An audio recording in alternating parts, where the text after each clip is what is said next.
frustrated that you guys weren't able to have the counter tabling for the Enough America board. That really pissed me off. Person running it? Yeah, I'm talking about Erika, the one everybody treats like some kind of evangelical Joan of Arc. I used to work under her, and she's the plans. I have his journals that are aware of the plans. Like, there is no confusion of what's... Erika Kirk was caught on video cursing at her employees, and the video shows her real personality. This proves that the image she worked hard to build as a forgiving Christian conservative is not true. What makes this video special is that it was not meant to be seen by the public. It was not one of her planned media appearances. Instead, one of her unhappy staff members secretly recorded her when she thought no cameras were around. The fact that an employee felt the need to secretly record her already says a lot. Something must have happened before the recording started, because people do not usually record someone in secret unless that person is saying something very extreme. The video was recorded during Erika's visit to Arizona State University. In it, she can be seen scolding her staff and telling them she was frustrated and angry.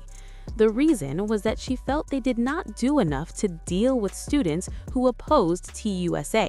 I'm frustrated that you guys weren't able to have the counter tabling for the Enough America board. That really pissed me off, especially because we have some really good people that could be on campus to counter. First of all, have you ever heard a normal person use the word counter program in everyday life?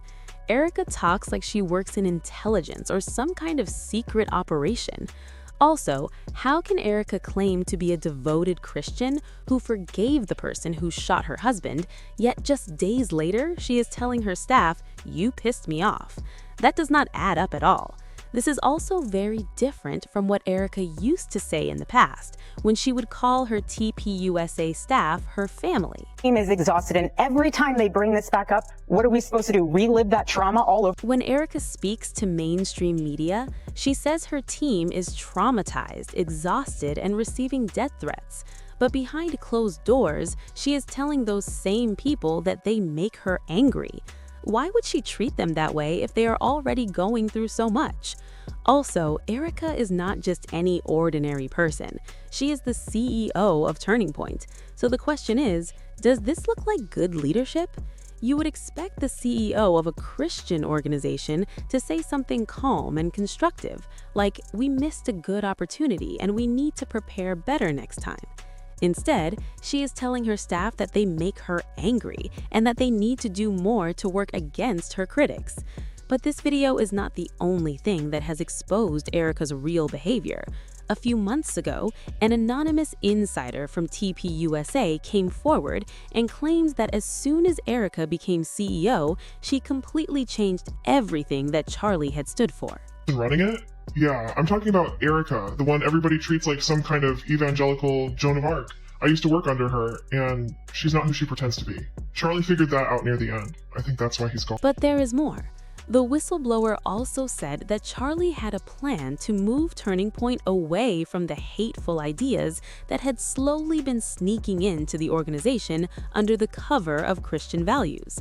Apparently, as soon as Charlie made it clear that he wanted to take the organization in a different direction, some people inside the organization started working against him secretly. To take us in a new direction, away from the whole Christian Zionist thing. He started saying it out loud, that America's movement needed to stand on its own, that we couldn't just keep doing PR for another country. And that's when everything started changing around him. People he trusted started keeping him out of meetings. His calendar got lost. This is also something that Candace Owens has spoken about. She pointed out that the version of Christianity that TPUSA is promoting under Erika is fake, toxic, and actually goes against true Christian values. Believe, and this is why the Christian Zionism thing becomes so important, that they can hijack our emotions and tell us that it's our biblical duty to support the state of Israel, because I think the state of Israel is probably involved in what is happening at the border, in what is happening overseas. It is definitively involved in all these wars. I mean, everywhere you look. Going back to the whistleblower, they also claimed that TPUSA did not simply drift in the wrong direction after Charlie was gone. Instead, they said the organization was taken over by people who were pretending to be Christians and pretending to care about values while quietly pushing an agenda that was the complete opposite of what Charlie had originally built. In senior management, Mormon. It's not random. The CIA's been recruiting from that pool forever. You know why? Because they're good at compartmentalizing. They can hold two worlds in their head, faith and function, and never let the wires cross. Perfect spooks. Perfect operators. Now, with her at the top, it's all locked down, the money's flowing, Israel is satisfied. And Charlie? He's just a ghost in the... And if you have been paying attention to TPUSA since Erika took over, it is clear that the people running things now do not actually believe what they are preaching. They are simply playing a role, saying the right words and wearing the right image, but underneath that, they are pushing something completely different. Now, more whistleblowers are coming forward and supporting what others have already been saying. One former TPUSA member, Joshua Peterson, claims that there was a group inside TPUSA that was working against Charlie. He also alleged that millions of dollars were being moved into the stock market without Charlie even knowing about it. The inner circle at Turning Point USA that was constantly working against Charlie and his interests, that he had a whole entire branch of Turning Point that he had no idea about, and that was the stock market branch. This stock market group that Turning Point has been throwing millions of dollars into the stock market for the past 4 years now, and CharlieKirk had no knowledge of that whatsoever. Joshua also said that Charlie was trying to distance himself from certain foreign donors and the country they represent, which is not the United States. However, not everyone was happy about that decision. The more Charlie tried to take back control and clean things up, the more resistance he faced from people within his own organization. Influence in Turning Point that he was not very fond of, that he wanted to get rid of. He tried doing this, he tried creating a Doge department, and he gets assassinated. It is not only former staff members who are speaking out about the fake Christian image at Turning Point. A young woman recently went viral after sharing a video about her experience at a TPUSA faith event. She said she felt genuinely disturbed because it did not feel Christian at all. According to her, what she witnessed at the event had nothing to do with faith or the Bible.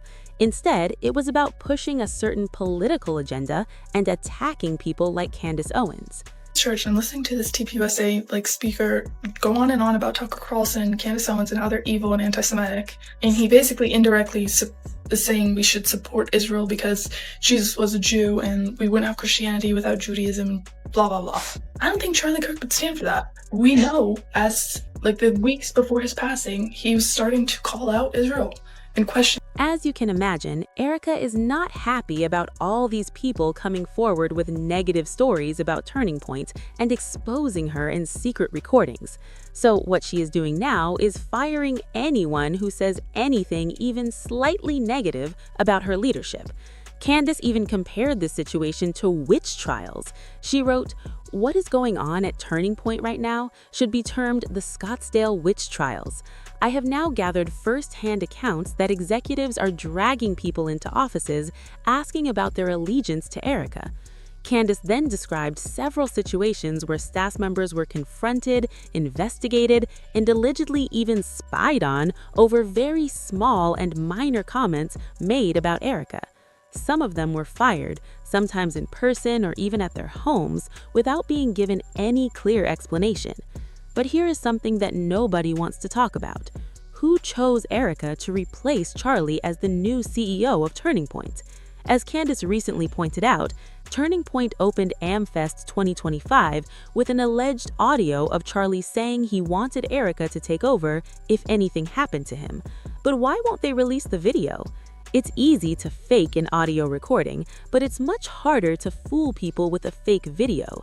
Also, it makes no sense at all that Charlie would have wanted Erika to become the new CEO. If you actually listen to Charlie's own words on marriage, he always said that a man's role is to work and provide, while women should focus on taking care of the home. He even said that Erika relies on him when it comes to money and politics. Leans on me for, investments or politics. We are given different gifting. There is a general rule, and the general rule is that women are far more gifted at people and care. On top of that, there was a note that Erika found in Charlie's office where he specifically stated that taking care of the children and family should always come first before focusing on a career. On everything, he has papers everywhere. This says, it's the priorities. It says family, children, legacy, kids number one, versus careerism, consumerism, and loneliness. There are many examples like this, but there is not a single video or article showing Charlie ever saying he wanted Erika to take over as CEO. Yet the moment he was gone, Erika suddenly stepped into the role of a full CEO and somehow also landed an advisory board position at the U.S. Air Force Academy. This is a woman with no military background, chosen to advise Air Force cadets.